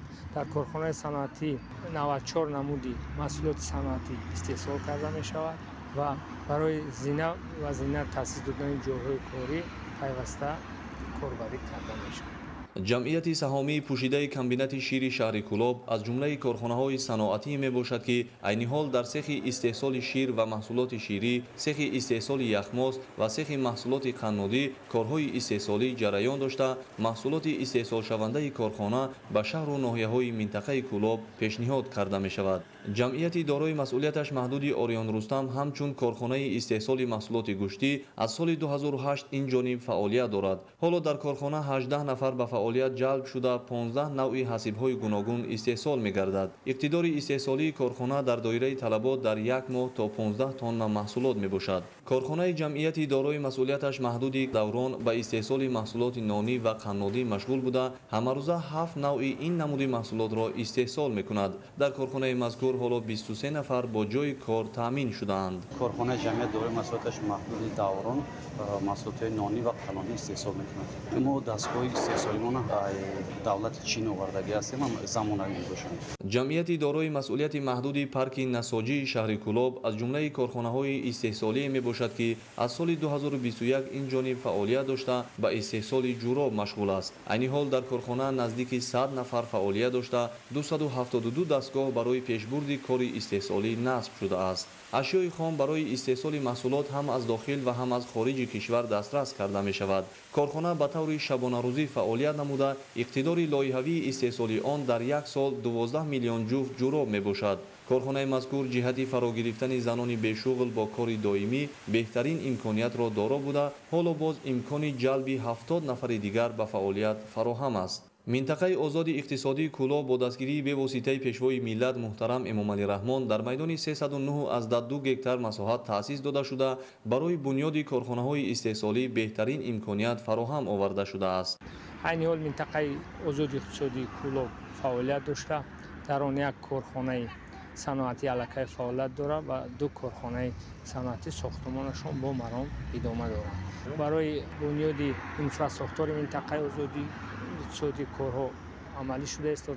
ساختمان بینای معموری، مهمانخانه، نقطه گمرکی و اینچنین پنجره‌بندی گرد و اطراف با تامین نمودن و اینچنین با دستگیری حکومت جمهوری تاجیکستان در دایره تطبیق لایحه کم نمودن تلفات نیروی برق در شهرهای باختر و کولاب ساختمان زیرسکوی کلان در منطقه آزاد اقتصادی ساختمانش رفته است که در رفع انجامیابی قرار دارد. در دایره چوره‌های عملی گردیده از جانب مقامات اجرایی حاکمیت دولتی شهر کولاب وابسته به افزون گردانیدن حجم استحصال مجموعی محصولات صنعتی نتیجه‌ها تا رفت افزایش می‌یابند. زیاد گردیدن کارخانه‌های صنعتی و تأسیس جای‌های نوی کاری به بالاروی سطح اقتصادیات و نیکوحوالی مردم زمینه مساعد را فراهم آورده ایستاده است. ساکنان شهر کولاب این همه دستاوردهای روزافزون را ثمره پایداری استقلالیت دولتی و تأمین فضای آرام و آسایشته مملکت دانسته بهر باز هم نائل شدن به کامیابی‌های بیشتر با جانبداری از سیاست پیشگرفته حکومت کشور فعالیت ثمره بخش دارند. عالم ناصرزاده، عالم میرزا، خورشید نادرخان، شهر کولاب. اخبار. در جماعت دهاتی باغستان ناحیه شهر نو کارخانه استحصال گلاب به استفاده داده شد که آن از گل صدبرگ در یک سال 200 تانه محصولات تیار طبابتی استحصال می‌کند. گزارش همکاران ما. ساختمان کارخانه استحصال گلاب تاجیکستان طبیب داروراز با اقدام صاحبکاران تاجیکستان در همکاری با صاحبکاران جمهوری اسلامی ایران از سال 2018 آغاز گردیده مساحت بینای و انشاءات‌های یاریرسانی آن 6000 متر مربع را تشکیل می‌دهد. در کارگاه استحصالی دستگاه و تجهیزات معاصر از جمهوری اسلامی ایران و جمهوری بلغارستان با مبلغ 7 میلیون سامانی وارد گردیده وصل و نصب کرده شده است و روند استحصالات با نوترین تکنولوژی اجرا کرده می‌شود.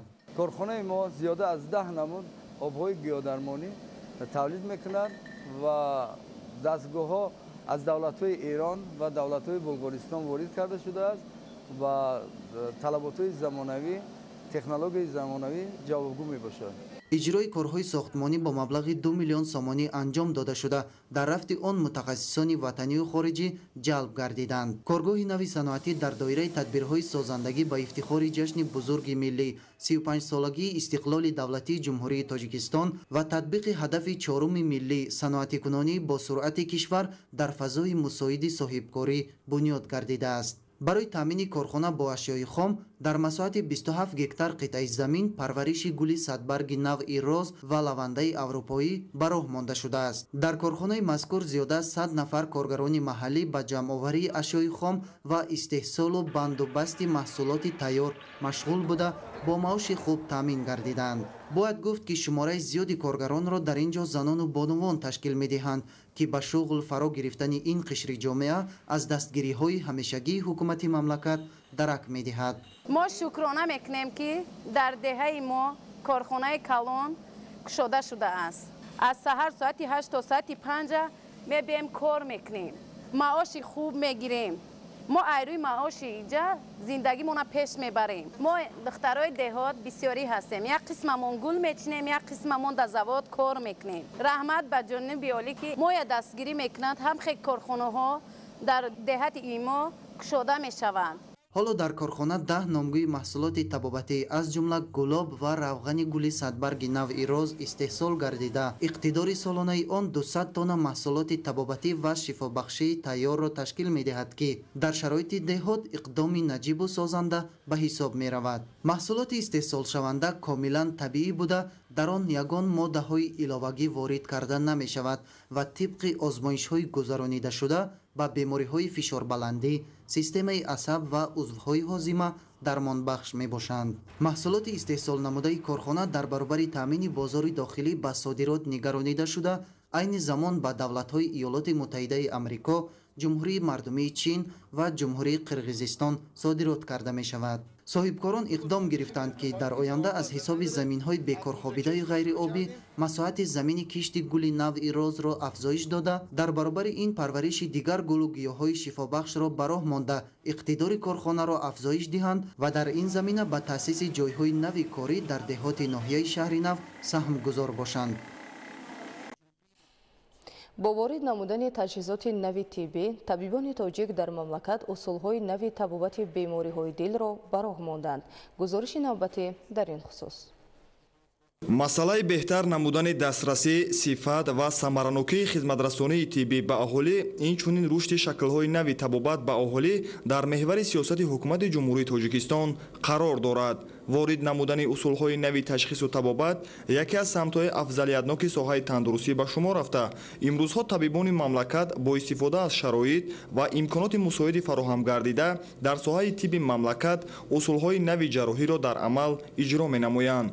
инак бори нахуст дар маркази ҷумҳуриявии илмии ҷарроҳии дилу рагҳои вазорати тандурустӣ ва ҳифзи иҷтимоии аҳолии ҷумҳурии Тоҷикистон ҷарроҳии дил бо истифода аз технологияи муосир осон ва қулай гузаронида мешавад. табре ки ба ҳамагон маълум аст, дар ҷумҳурии мо тамоми кӯшишу талошҳои ҳукумат ба солимии аҳолӣ равона карда шудааст. маҳз бо дастгирӣ ва кӯмакҳои бевоситаи асосгузори сулҳу ваҳдати миллӣ, пешвои миллат, президенти ҷумҳурии Тоҷикистон муҳтарам Эмомалӣ Раҳмон имрӯз барои ташхиси табобати бемориҳо тамоми шароитҳо муҳайё гардидааст. ҷавобан ба ин ғамхориҳои сарвари давлат, табибони кишвар ҳамарӯза кӯшиш менамоянд ки дараҷаи хизматрасонии тиббӣ ба аҳолӣ хубтару беҳтар намуда муроҷиати беморон ба хориҷи кишвар камтар гардад. имрӯз дар маркази ҷумҳуриявии илмии ҷарроҳии дилу рагҳо аз ҷониби табибони соҳавӣ бори нахуст ҷумҳурӣ тарзи нави табобати вайроншавии кори дил, гузоштани микроэлектрокардиостимуляторҳо ба роҳ монда шуд. читавре ки мебинед ана ин кардиостимуляторҳое ки пештарае ки мо истифода мебурдем, инҳо ҳаҷман калон буданд, ба зери пӯст гузошта мешуданду ва электродҳои онҳо ба дил васл карда мешуд. давомнокии ҷарроҳӣ 2-2.5 соат давом мекард. имрӯза он асбобе ки мо асбоби ҷадиде ки мо гирифтем, ин микроэлектрокардиостимулятор ном дорад, ҳамагӣ 2.5 грамм вазн дорад. ин ба воситаи ягон буриш не, ба воситаи вариди пойҳо дароварда шуда ба медачаи рости дил васл карда мешавад. ин ҳамагӣ ҳаҷман баробари як капсула доруворӣ баробар мебошад. дастгоҳи мазкур бо дастгирии бевоситаи ҳукумати ҷумҳурии Тоҷикистон дар ин муассисаи тиббии кишвар насб гардид. дастгоҳи мазкур муосир буда аз давлатҳои пешрафта ворид гардида барои ҷарроҳӣ ва табобати дурусти бемориҳои дил истифода мегардад. табобат тариқи дастгоҳи ангиограф, гузоштани электрокардиостимулятории хурд дар дил ки бо роҳи катетр ворид карда мешавад, дар муддати кӯтоҳ амалӣ карда шуд ва бемор дар муддати як шабонарӯз ба хона рухсат дода мешавад. баъди ворид намудани дастгоҳи муосир барои табобати беморон сатҳу сифати хизматрасонии тиббӣ ба аҳолӣ баланд бардошта мешавад. акнун табибонро зарур аст ки бо истифода аз таҷҳизоти муосир ба аҳолӣ хизмати босифати тиббӣ расонанд. иброҳим назлузода, Баҳодур Истам, Ахбор. идомаи ахбор. айни замон дар шаҳру ноҳияҳои мамлакат чорабиниҳо ҷиҳати ба таври дастаҷамона супоридани шиносномаи шаҳрванди ҷумҳурии Тоҷикистон идома дорад. гузориш дар ин хусус. айни замон дар шаҳру ноҳияҳои мамлакат супоридани шиносномаи шаҳрванди ҷумҳурии Тоҷикистон ба хонандагони муассисаҳои таҳсилоти миёнаи умумӣ ки ба синни 16 расиданд идома дорад. чунин чорабинӣ дар ноҳияи Лахш аз ҷониби шуъбачаи шиносномадиҳии шуъбаи вазорати корҳои дохилӣ дар ноҳияи Лахш амалӣ гардонида мешавад. мавҷудияти технологияи зарурӣ ва дар сатҳи баланд иҷро кардани ӯҳдадориҳо барои соҳиби шиноснома шудани нафарони ба синни 16 расида мусоидат мекунад. соҳиби шиносномаи шаҳрванди ҷумҳурии Тоҷикистон гардидан боиси ифтихору сарбаландист ки аз ҷавонон дар ин давра таҳсили намунавӣ, омӯзиши касб ва оянда хизмат намудан ба нафъи давлату миллатро тақозо мекунад. ҷавонони ноҳияи Лахш бо ифтихору сарфарозӣ соҳиби шиносномаи шаҳрванди ҷумҳурии Тоҷикистон гардида омодагии худро ҷиҳати таҳсили намунавӣ дар муассисаҳои олии таълимӣ таъкид мекунанд. фаъолияти шуъбачаи шиносномадиҳии шуъбаи вазорати корҳои дохилӣ дар ноҳияи Лахш ба он равона карда шудааст ки ӯҳдадориҳо дар ин самт дар сатҳи баланд иҷро карда шавад. шиноснома ҳуҷҷатест ки шахсияти шаҳрвандро тасдиқ намуда барои идомаи таҳсил ва ё кору фаъолияти минбаъда мусоидат мекунад. дар шаҳри Бохтар ҷиҳати ба шароити мусоиди таълиму тарбия фаро гирифтани насли наврас тадбирҳои зарурӣ андешида шуда, як зумра муассисаҳои таълимии томактабӣ таъмиру навсозӣ гардиданд. шарҳи бештар дар гузориши навбатӣ.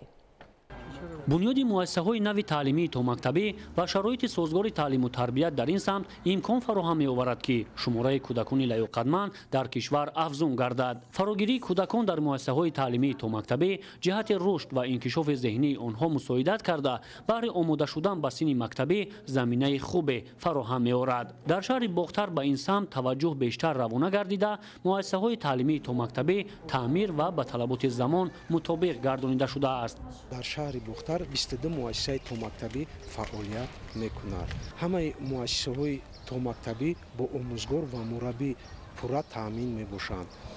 гурӯҳҳои муассисаҳои томактабӣ ҳамасола пурра аз таъмири ҷории замонавӣ бароварда мешаванд. айни замон гурӯҳҳо бо аёният, бозичаҳо, маводҳои хониш пурра таъмин мебошанд ки мураббиҳо аз рӯи инҳо ба кӯдакон яъне ба машғулият гузаронӣ машғул мебошанд.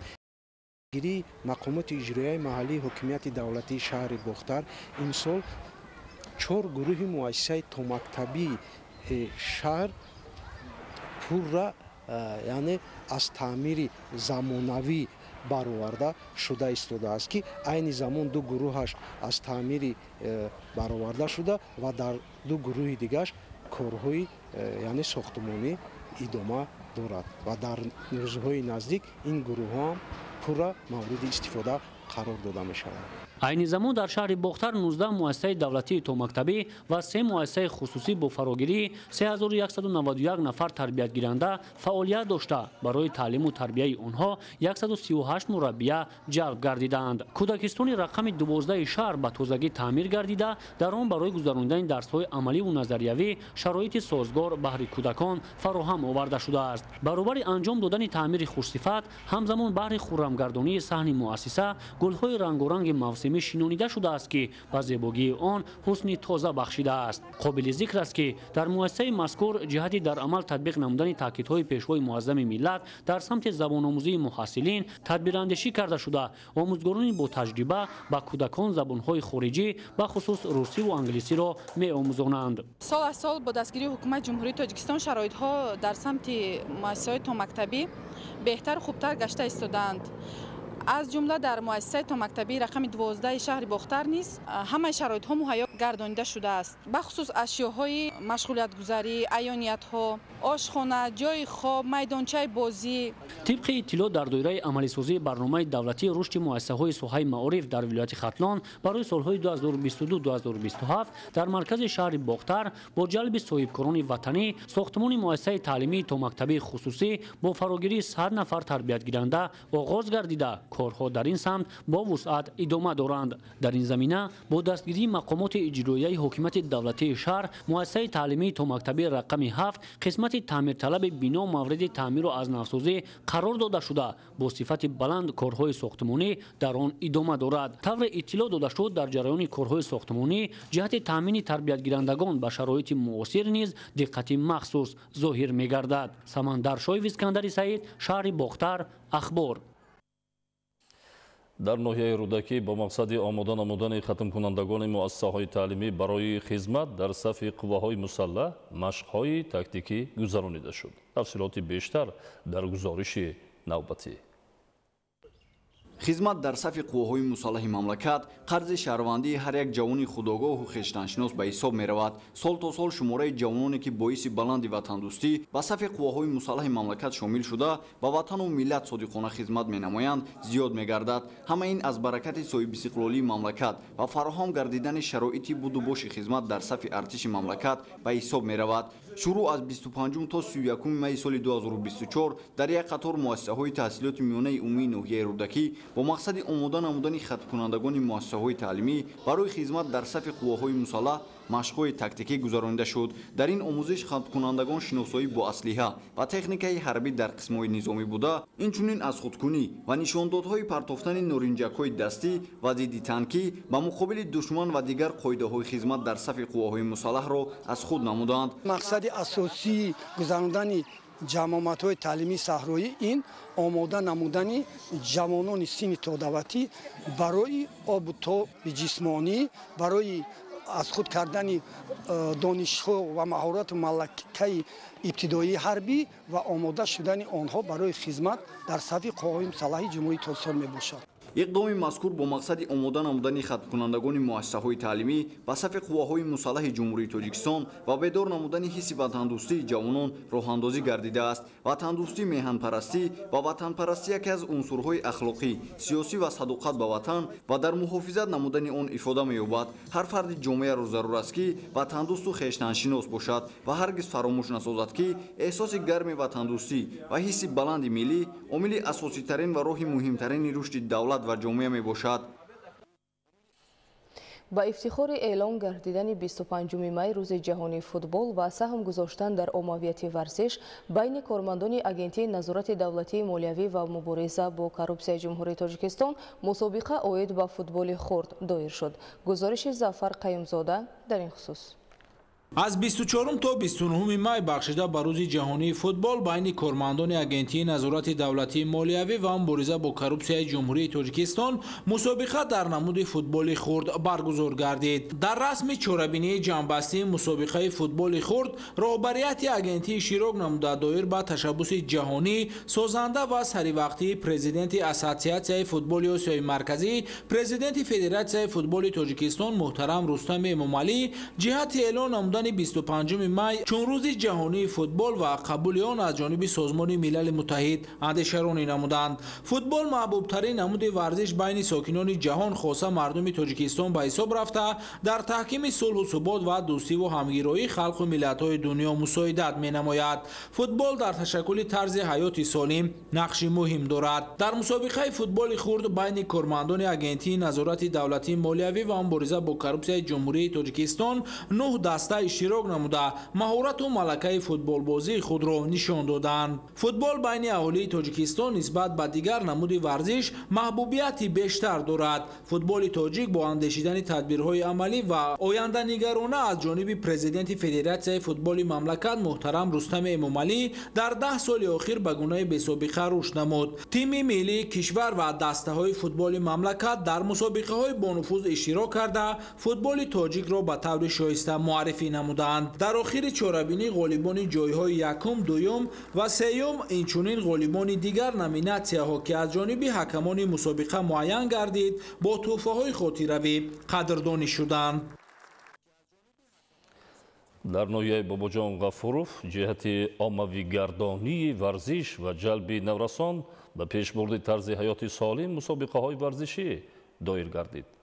گزارش محمود احمدزاده و دلشاد یوسفی. در ولایت سوغد روز جهانی فوتبال را در شهر و ناحیه‌ها، دیه‌ها و محله‌ها همگان با خوشنودی قبول نموده در جماعت دیهات اوچقلچی ناحیه باباجان غفورов از طرف جماعت دیهات تشکیلات جمعیتی کلوب فوتبال 20 سالگی استقلال تاجیکستان مسابقه فوتبال از ده به ده بین خوانندگان مؤسسه‌های تعلیمی تشکیل گردید. هیئت دسته‌ها از حساب خوانندگان صنف‌های بالایی 7 مؤسسه تعلیمی دهه‌های جماعت دیهاتی اوچقلچه انتخاب و این دسته‌ها در میدان فوتبال کلوب 20 سالگی استقلال تاجیکستان بین هم بازی نمودند و اشتراک دسته‌های شوقمندی تماشابینان بیانگر میل و رغبت نورسان به بازی فوتبال است. دوام یک هفته دسته‌های خوانندگان 7 مؤسسه تعلیمی بین هم بازی کرده و دور فینالی مسابقه فوتبال دسته مؤسسه تعلیمی رقم 37 و رقم 17 راه یافتند. دور فینالی مسابقه در ورزشگاه محله کلوب 20 سالگی استقلال تاجیکستان برگزار گردید و برابر هیئت دسته‌ها ساکنان، نورسان، جوانان، کلانسالان به تماشا آمده و طرفداری دسته دوست داشته خود مخلصی نمودند. هیئت دسته‌ها در دور فینالی در 2 دور 30 دقیقه‌ای با شوق و رغبت خاصه بازی کردند و دسته فوتبال مؤسسه تحصیلات میانه عمومی رقم 37 که پیراهن کبود به بر داشتند غلبه به دست آوردند. باید گفت که از جانب حکومت جمهوری تاجیکستان به رشد ورزش و تربیت جسمانی توجه خاصه ظاهر گردیده با بنیاد میدانچه‌ها، تالارهای ورزشی، تشکیل مسابقه‌ها، شوقمندی جوانان به ورزش از جمله فوتبال در سطح دیه و محله زیاد گردیده است. در رفت جنبست بازی از جانب تشکیل کنندگان مسابقه فوتبال تاکید گردید که با تشبث و پیشنهاد پرزیدنت اسوسیاسیون فوتبال آسیای مرکزی، پرزیدنت فدراسیون فوتبال تاجیکستان محترم رستم امامعلی طریق قبول قطعنامه مخصوص از جانب مجمع عمومی سازمان ملل متحد اعلان شدن سنه 25 می روز جهانی فوتبال در سطح جهان و در کشور ما همچون رویداد مهم و فرحبخش تاریخی بوده باعث رشد نمود ورزش می‌گردد.